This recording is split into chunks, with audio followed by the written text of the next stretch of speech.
В Инту прибыли дневники первоклассника и рюкзаки для сменной обуви. Они будут вручены всем юным интинцам, которые впервые пойдут в школу. В этом году дневник первоклассника посвящен столетнему юбилею Республики Коми. Традиционно в нем опубликовано обращение главы региона, а также описаны особенности края, северной природы и интересные факты. Все это написано доступным для ребенка языком. Дневник также дополняет карта региона. Его содержание готовилось при поддержке Министерства образования и науки Коми.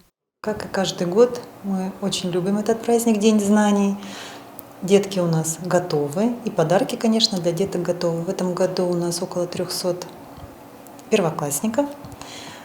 Подарки будут вручаться депутатами Совета города и главой городского округа на праздниках, которые будут проходить в школе. К сожалению, из-за ограничительных мероприятий мы не можем сделать большой праздник в Доме культуры, как всегда это делали.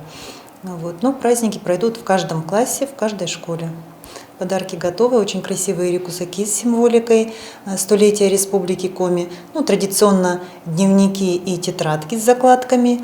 И, конечно, сладкий подарок. В этом учебном году в Коми за парты сядут 11 500 первоклассников. Около 300 из них – это юные интинцы. В нашем округе откроется больше десятка первых классов. Во всех них пройдут торжественные линейки, где ребятам и вручат яркие, интересные и красочные подарки.